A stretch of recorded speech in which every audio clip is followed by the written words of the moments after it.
Hello and welcome. Today we're going to be talking about heart failure. So stay tuned and let's get started. So, what is the definition of heart failure? Well, it is a complex condition, but think of it this way: you have a heart with any structural or functional abnormality that leads to two possible outcomes. That is, the inability of the heart's ventricles to contract effectively. We're going to call that systolic dysfunction, or the inability of the ventricles to relax appropriately during filling.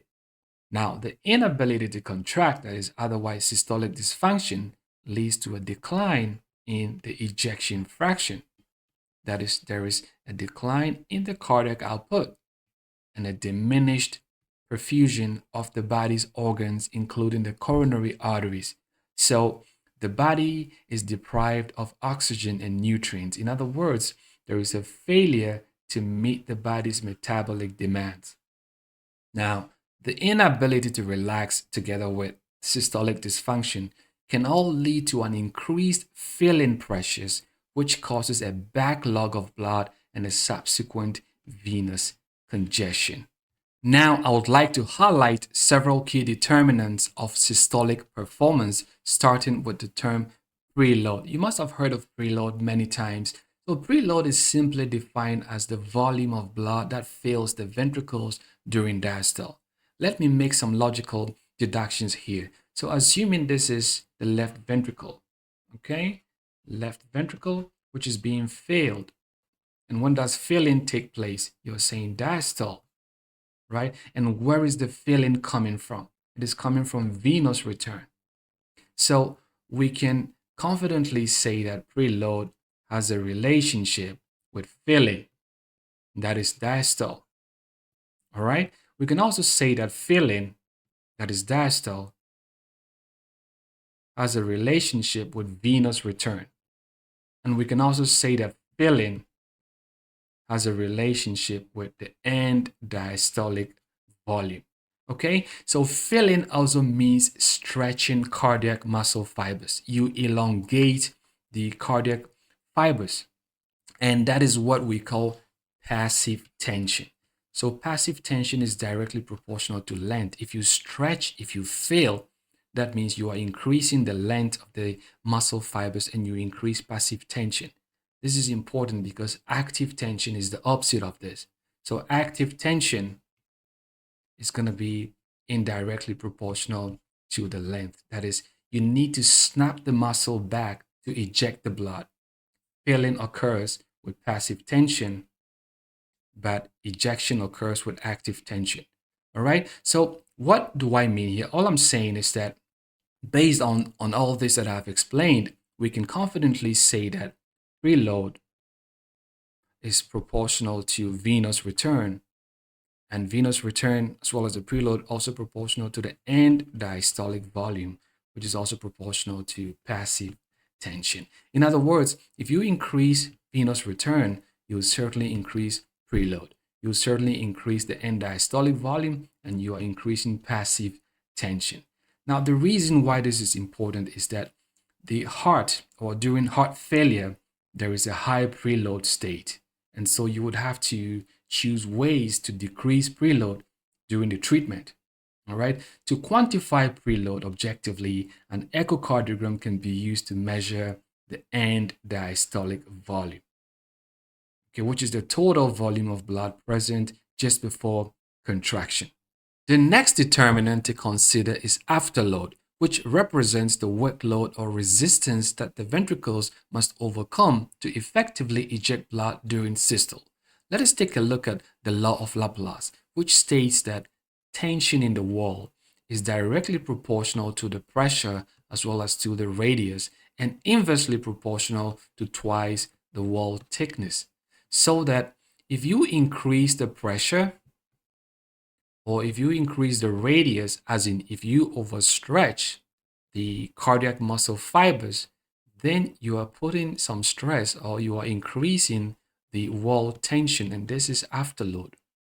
Okay, similarly, you can also increase the afterload, that is, if you would decrease thickness of the wall.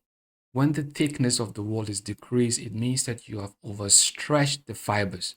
When you stretch, the thickness decreases, and that will also put a lot of stress on the wall. And this is also afterload. So afterload is simply the workload that the ventricles must overcome to eject blood. All right, now a small word about heart rate. So I'll start with a graph. Let's say we have heart rate against cardiac output. And normally heart rate would range from somewhere around 60 to say 90. Okay. And if your heart operates within this range, then you should expect to have the same cardiac output for all these ranges of heart rate 60 to 90.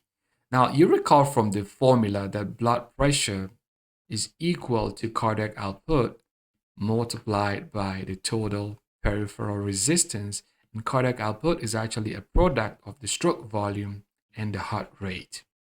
So, if we decrease heart rate that is below 60 beats per minute, then obviously the cardiac output would decrease. So this would tend to go this way by decreasing the heart rate. So what happens in heart failure is that the sympathetic nervous systems can come in and stimulate the heart to beat faster, which can actually reduce or compromise the cardiac output. Again, that is, the cardiac output will still decrease if you increase the heart rate, simply because you are not making time for filling. When you beat fast, you don't fail. So that's the reason why the cardiac output will still decrease and will even make the situation even worse in heart failure. All right, so here we are looking at the curve, which illustrates the Frank-Stahl's mechanism depicting the relationship between the end diastolic volume and the stroke volume. According to this principle, the tension developed in a muscle fiber depends on the extent the fiber is stretched. So the word extent is a key word. Okay, now you recall that end diastolic volume is proportional to the preload, and preload occurs during filling. During filling, we stretch the cardiac muscle fibers. That is, we are using passive tension. Passive tension is directly proportional to the length, so that if you stretch, you elongate the muscle fibers, then you would certainly increase the passive tension. All right. So for example, you see that an end diastolic volume of 120 mils is given as a stroke volume of about 70 mils. So that if we move in this direction, that is, if we stretch the cardiac fibers, then we would increase the stroke volume. As you see, right, the relationship, you increase the stroke volume as you increase the stretching. But then you get to a certain point right here, okay? This point is the optimal stretch. That gives you a maximum systolic performance. So that after stretching beyond this point, you are not going to have any increase in the stroke volume. So you can see that the curve starts to decline even though you are stretching, but you are decreasing the stroke volume. So this is very important, that above the optimal stretch, there is no enhancement or increase in the stroke volume. So in heart failure, there is a high preload where you have stretched, you have actually overstretched the muscle beyond its optimal point, and that is not giving us any maximum systolic performance. To generalize it, we can say there are two key factors to consider, that is, a reduced cardiac output and a backlog of blood that leads to venous congestion. So the reduced cardiac output would lead to a diminished perfusion. If you hypoperfuse the kidneys, you're going to have a pre-renal azotemia that eventually leads to a renal insufficiency. That can lead to, in fact, an intrinsic renal failure. So there is a cerebral impairment, intestinal ischemia, and the coronary arteries are also affected, meaning this can predispose the patient to strokes as well as even a myocardial infarction. Meanwhile, the filling pressures in the left ventricle is very high. The preload there is very high. And so this builds up and this pressure goes into the left atria and eventually it goes into the pulmonary system. So the capillaries in the pulmonary system is now operating at a higher hydrostatic pressure. And the fluid here is very high, so the hydrostatic pressure will now filter the fluids from there into the interstitial space, as well as the alveoli, causing alveolar edema and an interstitial edema, right? The scenario doesn't only compromise pulmonary function, but the pressure can go all the way back into the right ventricle and then the right atrium, and eventually it goes into the venous system here. So we have patients having an increased jugular venous pressure. There is a distension of the neck veins. There is pressure actually in the vena cava as well as the portal system. So this predisposes to hepatic congestion, and the hepatomegaly can also be seen, ascites, and a peripheral edema as well. So in response to all these stresses, the body engages in a very complex neural hormonal activation. I'm talking about this point right here. Now, it does so through the activation of sympathetic nerve stimulation, which elevates catecholamine levels, right? But if you have a lot of catecholamines or the sympathetic tone is high, then they are obviously stimulating the beta adrenoreceptors. And by doing so, patients would have tachycardia or palpitations. The persistent stimulation of these receptors can predispose to arrhythmias and myotoxicity.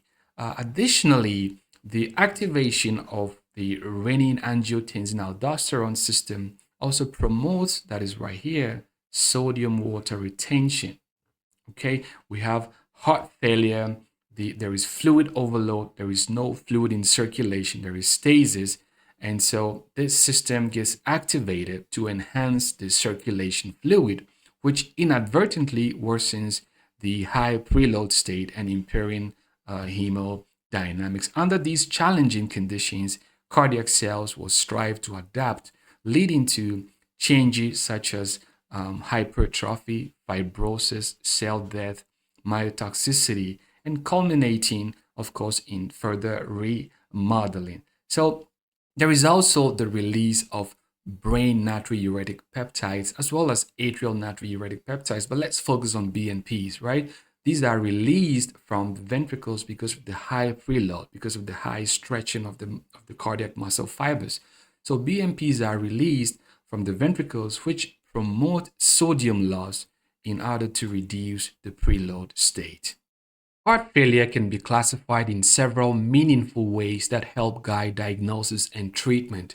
Primarily, it is categorized based on the left ventricular ejection fraction, distinguishing between heart failure with reduced ejection fraction, that is a fraction less than 40%, and the heart failure with preserved ejection fraction, that is a normal fraction or beyond 50%. Some also recognize heart failure with mid-range ejection fraction, that is a fraction between 41 to about 49%.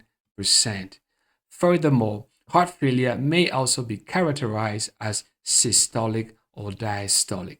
Additional classifications include the distinction between a left-sided heart failure and a right-sided heart failure, as well as here you can see the New York Heart Association functional class, which is very important and relevant and stresses on the severity of symptoms and functional limitations in patients. So patients with heart failure commonly experience shortness of breath and exercise intolerance, which can worsen to orthopnea, that is difficulty breathing while lying flat, because at that position you are increasing venous return and you are increasing the preload state, which makes it difficult for the patient. And this can eventually also lead to a paroxysmal nocturnal dyspnea, which is a sudden episode of breathlessness during sleep that often awaken the patient. Signs of systemic decompensation such as low urinary output, lethargy, confusion, and a potential shock may occur,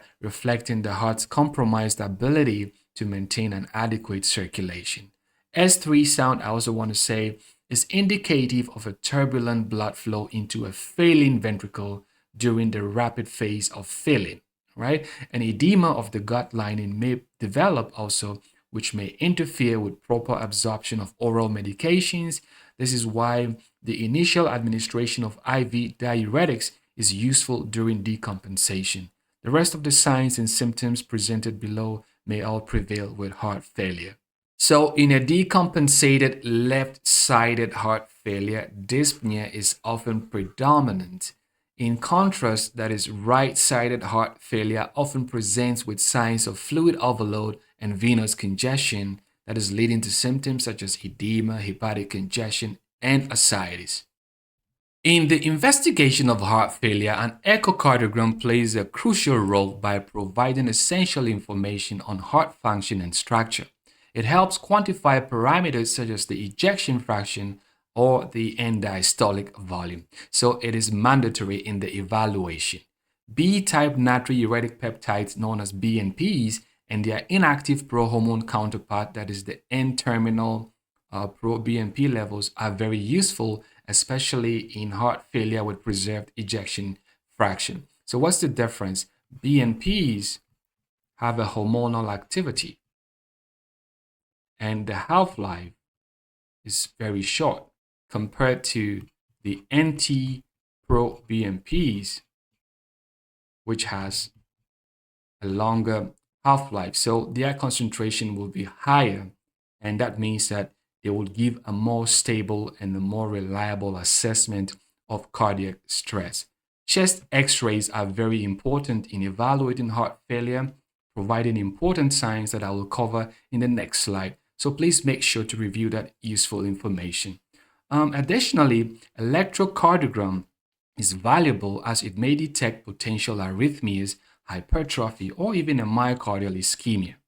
Complete blood count is an essential tool as conditions like anemia can frequently occur in heart failure and may even trigger decompensation. Arterial blood gases helps assess hypoxia, while renal function test, liver function test, and thyroid function test are all important components of a comprehensive evaluation. Now, depending on the clinical situation, further modalities, right, such as cardiac catheterization, MRI, and cardiac scintigraphy may all be utilized. Chest X-ray findings in congestive heart failure can be remembered using the mnemonic A, B, C, D, E. A stands for alveolar edema, okay? And this is how to recognize this is alveolar edema. And this looks like a whitish, fluffy appearance, often described by some as a bat wing appearance.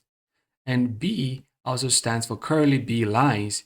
You can see them right here, which is indicative of interstitial edema. C right here denotes cardiomegaly, and that is suggestive of an enlarged heart. And D represents dilated upper lobe vessels, reflecting the increased pulmonary venous pressure. And E right here, so you can see this and there, these are potential pleural effusions which may accompany heart failure.